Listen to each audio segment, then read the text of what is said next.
I've been upskilling, and I'm super excited to share what I've learned using SQL. I'm going to share the solution to the final project for my SQL training course. My assignment is to discover the cause of missing money for the manager at WSDA Music. To do this, I'm going to run a series of queries to sort through the data and get to the source of the problem. Disclaimer, for brevity's sake, I won't record me typing out every line.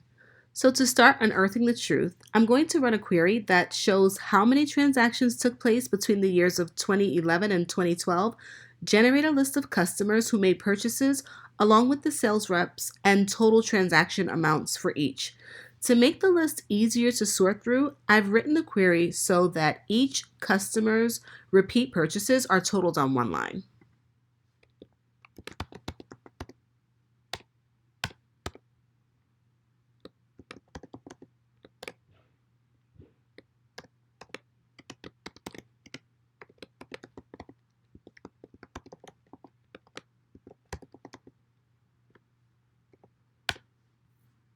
Within the select clause, I've written the sum statement with a case that when the customer ID is greater than or equal to 1 and the customer ID is less than or equal to 60, then the invoice lines will be totaled. On the next line, I've written a group concatenation with a distinction so that repeat customer IDs are sorted out. So let's run the query and see what the results are. So we see that the query was executed without errors and 60 rows were returned. So we see that there were 60 customers who made purchases between the years 2011 and 2012. Also, we can see that the transaction count for this first line for customer Luis Goncalves is 3. So he made 3 purchases and all 3 have been totaled in one line here.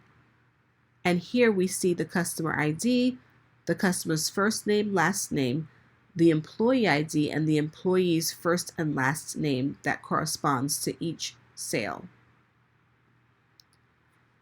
Next, I'm going to find the total amount the company made between the years 2011 and 2012 so that I can compare that to the total amount that WSDA Music made each year since it's been in business.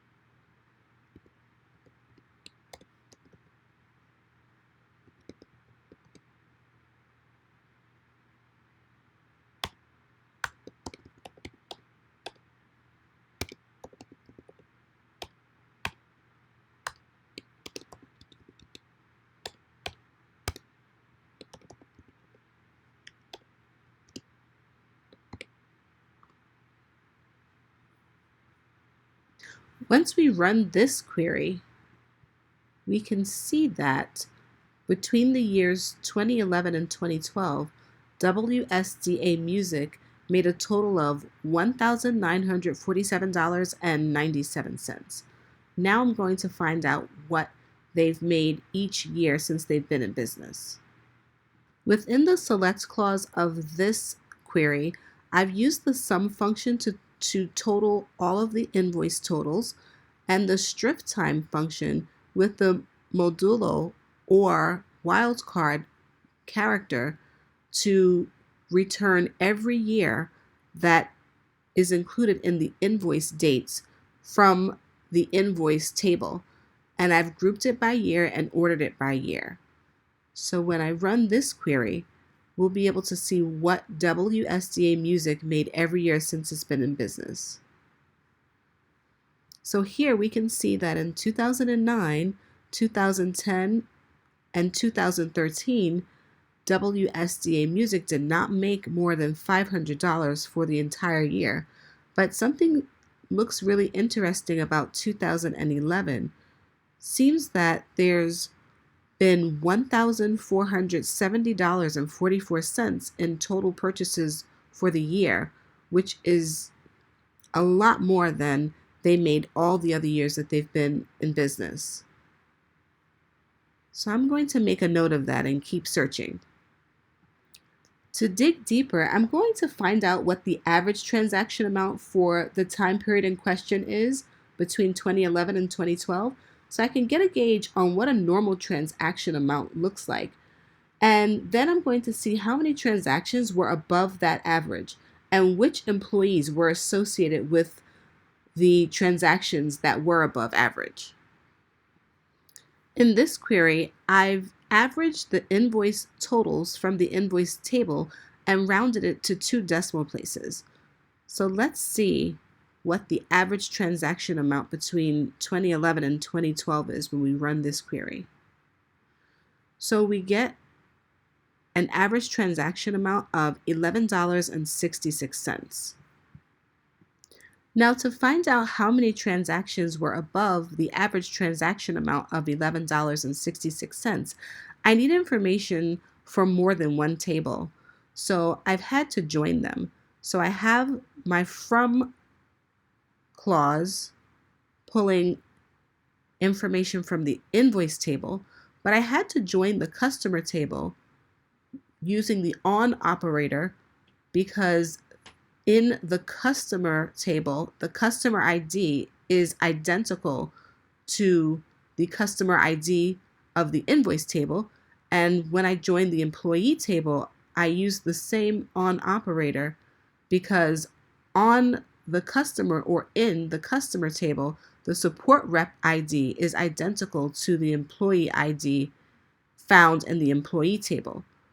And in addition to setting the parameters for the invoice dates, I also indicated that where the total is greater than $11.66, I want those included in the result, and I'm going to order it by the total. So when I run that query, we can see that 26 rows were returned, so 26 transactions were above the average. Now I want to run a query creating a commission payout column that displays each employee's commission based on 15% of the profits made from each transaction, and I'm going to order the query by the total in descending order so that I can see who made the highest commission. So here I've used the sum function to add the invoice totals and then multiplied that by 0.15 so that I can get 15% of that number, and I'm going to round it to 2 decimal points to tabulate the commission. I'm going to group the answers by the employee's first name and last name and order the invoice total sums in descending order. So when I run this query,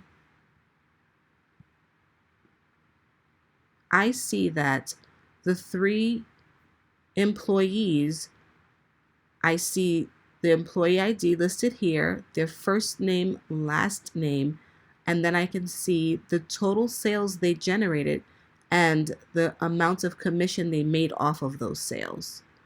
So Jane Peacock, employee ID number 3, seems to have made the largest sales and largest commission. Now that I know which employee made the most commission, I'm going to write a query to generate a list of all of that employee's customers. And then I'm going to see which of those customers made the biggest purchase.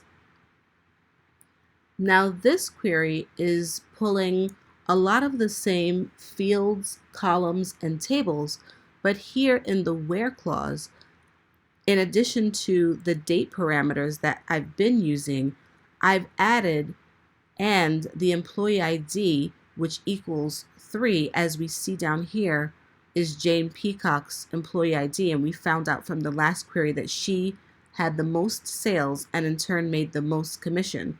And instead of grouping by employee first name and last name, I'm going to group it by the customer ID, and then I'm going to order it by the total in descending order so that we can readily see which customer had the largest purchase. So let me run this query to see the results.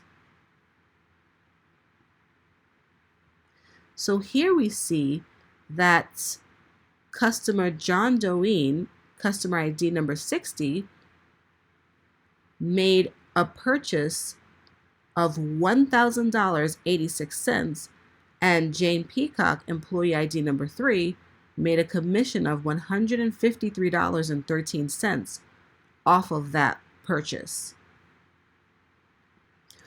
When I compare John Doeen's purchase to all the other customers' purchases, it looks really suspicious. All the other customers, none of them made purchases over $14.91. So let's take a look at John Doeen and see what his customer record looks like. And I'm going to write a query so that we can take a look at that.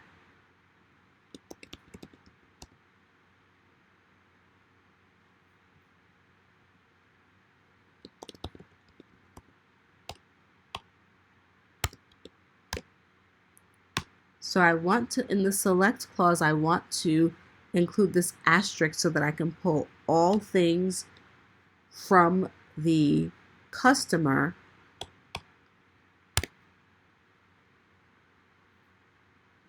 table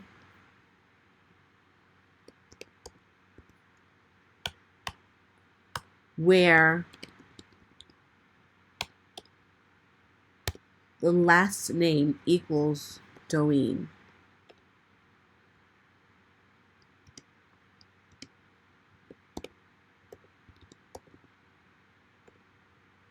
So when I run this, let's see the results. So we see here that we have the customer ID, the customer's first and last name, but all of this information is empty.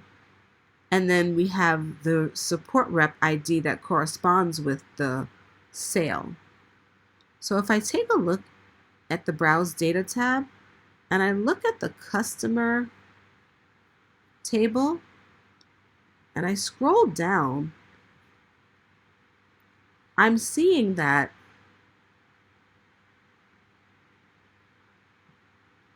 most of the other customers have all of the columns filled in, but definitely none of the other customers have so many columns missing.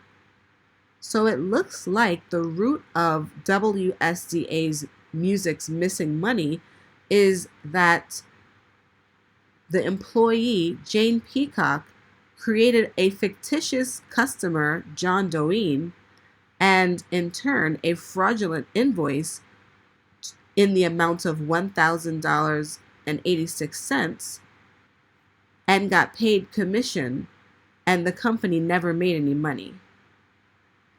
And that would also explain why the sales from 2011 were so much higher than any of the other years that WSDA Music has been in business. So that is the solution to the query. I'm so glad I was able to use what I learned using SQL to mine through the data, follow the clues, and solve the problem.